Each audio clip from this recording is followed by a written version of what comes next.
There is no such thing as a solo indie game developer. Let me tell you what I mean. So if you do any research on this topic, you'll see some people say that if you use a game engine, you're not really a solo developer because that engine was developed by somebody else. I think that point is a little obvious and not really worth making. That's not what I'm talking about. What I mean is that what we think of as a solo game developer is not quite what it seems. I'm going to give a couple examples of some solo game developers and how they were able to circumvent the problems that might arise when you are a solo game developer. Stop doing that. Discord keeps making my computer making sound. I mean, what's the deal with your computer making sounds? Kramer, my computer keeps making sounds at me. Today we're going to go over a couple solo developers who were successful and had people involved in their projects that you might have not been aware of. Game development is just something that cannot be done by yourself, and these solo developers, their success is not driven by just themselves alone. It's impossible. It's literally impossible. I don't care. You're going to go in the comments, you're going to be like, whoa, what about Jonathan Blow? Oh, what about Billy Basso? What about Edmund McMillan? What about Local Thunk? No, stop it. Shh. The baby is trying to sleep, being really loud, and you're yelling. Need to stop. Need to be quiet because the baby is sleeping.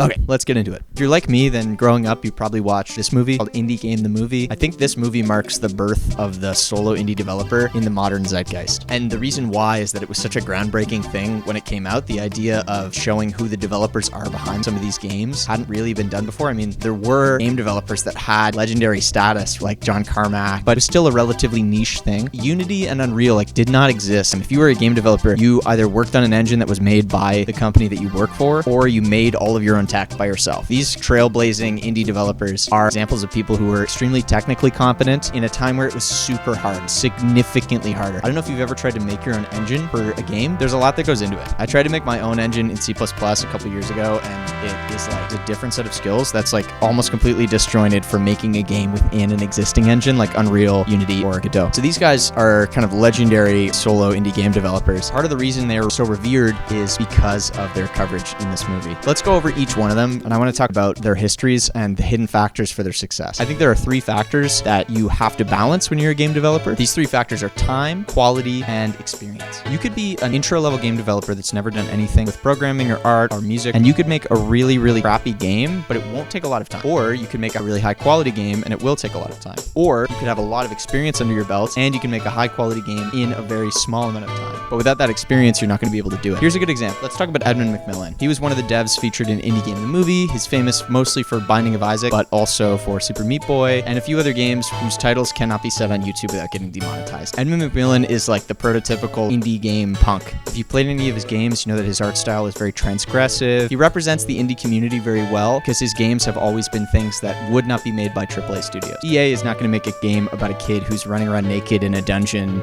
shooting tears from his eyeballs at enemies that are made of poop in a crude cartoon art style. This is something that only an independent developer could make. Imagine pitching that to a room of investors. Imagine pitching that to the board of EA. Hey, whoa, we got a great idea. It's gonna be a game about poop and blood. What's interesting about Edmund McMillan is he's able to make high quality games in not a very long amount of time. But if you look at the list of games that he's developed, you'll see that it's pretty big. So Edmund McMillan, before he had any kind of commercial success, was developing games for 3 years, and he was doing it at a rate of about one game every 2 months. A lot of them on Adobe Flash. Rest in peace to Adobe Flash. Let's have a moment of silence for Adobe Flash. Can we get a moment of silence for Adobe Flash? Can we get an F in the chat for Adobe Flash? So Edmund McMillan is able to reduce the amount of time and increase the amount of quality, but that's only because he has a lot of experience doing this. One of the other indie developers covered in Indie Game the Movie was Jonathan Blow, the developer of Braid and The Witness. A lot of people look at Jonathan Blow and assume that Braid was his first indie game, and that's not true. Jonathan Blow has been making games since 1996. He ran his own studio in the 90s, which folded in the early 2000s, and then went on to make Braid. The other thing about Braid is that he didn't do the art for it. He had a team. That doesn't diminish his legacy as one of the most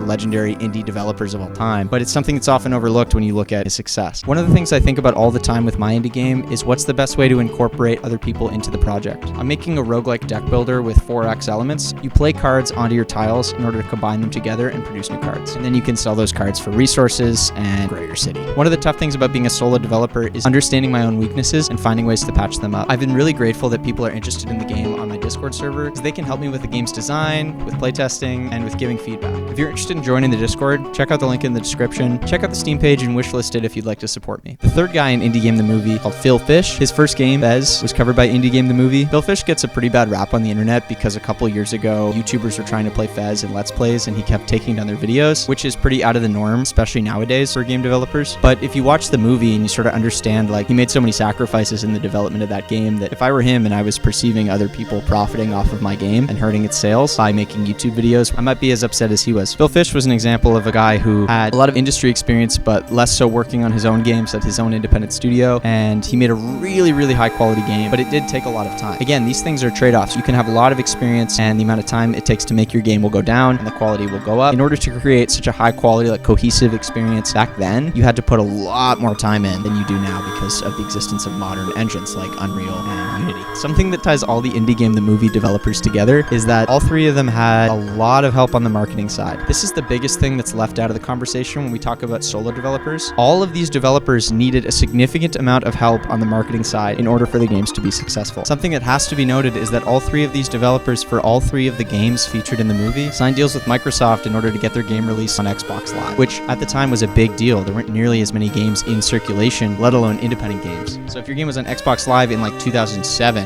oh my god, that was like one of 5 games you could play. Also, I think Jonathan Blow, he owes a lot to Soulja Boy. Nobody ever talks about that. Soulja Boy did numbers for his game. And in the case of Phil Fish, Indie Game the Movie itself was a huge promotional vehicle for that game. You could argue that it was one of the reasons that Fez was selected as an Indie Game Festival winner in 2012. My point here is that without the assistance from other people, none of these games would have gotten outside of the forums where they were discussed. The other thing about all three of these developers, none of them worked alone. Jonathan Blow hired an artist, Edmund McMillan worked with a programmer, and Phil Fish had a co-founder when he started who I think left the project pretty early, but still. Now, I know what you're thinking, because everybody thinks this, everybody says this. This is the big one, Stardew Valley. Everyone's like, oh man, what about Stardew Valley? What about Stardew Valley? Like, what about Stardew Valley? Dude, haven't you played Stardew Valley? Have you played Stardew Valley? Do you even know about Stardew Valley? Do you even know what it is? Do you know anything at all? What are you dumb? What are you, 4 years old? CernDape, also known as Eric Baroni, did make Stardew Valley all by himself. But again, let's consult the graph. Let's look at the graph. You have experience, you have quality, and you have time. Stardew Valley is a game that has super high quality, so that's big. That's off the charts. Eric Baroni, when he graduated university, just started working on Stardew Valley full-time, and it was his first big project.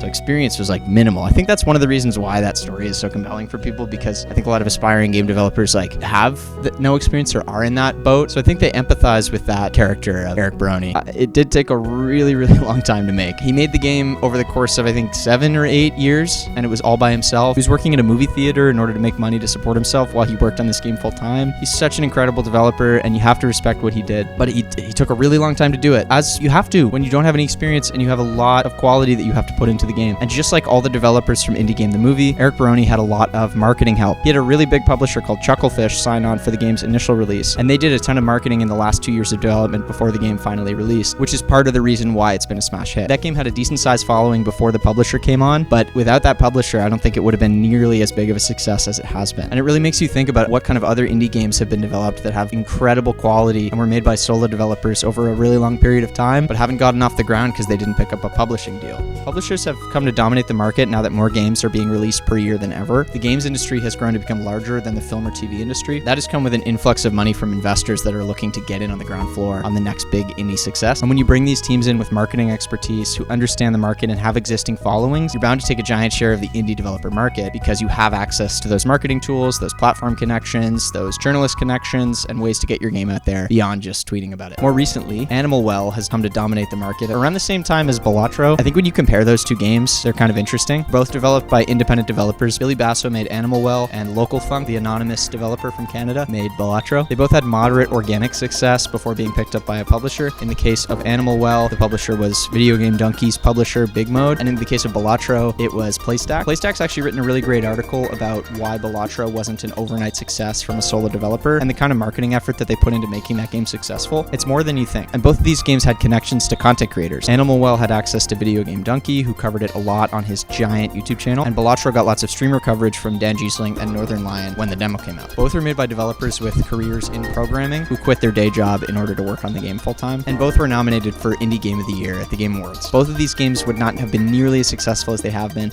without the help of a publisher. Balatro also contracted out the music to a musician on Kickstarter, which is one of the most iconic pieces of that game. Balatro is not entirely a solo dev operation, as there were people in his Discord community that were helping him design the game and testing it along the way. Billy Basso ended up doing all the art, music, and assets himself, but it took a really long time to make the game. So the main thing to understand about the myth of the solo developer is that it's not really what it seems. Yes, there are these incredibly talented people who are able to spend years making an incredibly high quality, handcrafted experience, but they're very rarely doing everything by themselves. There are often artists, musicians, and marketing people that come in to help the game succeed, and without those, all of these games would not be what they are today. So let me know what you think. Is there an example of a solo developer who actually does do everything themselves that I'm missing? Leave it in the comments below. Also, check out my game. You know what would be great? What would be great is if you won't even click on the link. I just think it's interesting.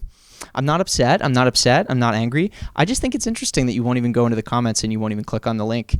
And not like, what did I do? Did I do something wrong? I'm not mad. I'm not upset. I just think it's interesting that you won't go support my game, that you won't check it out on Steam and give it a wish list.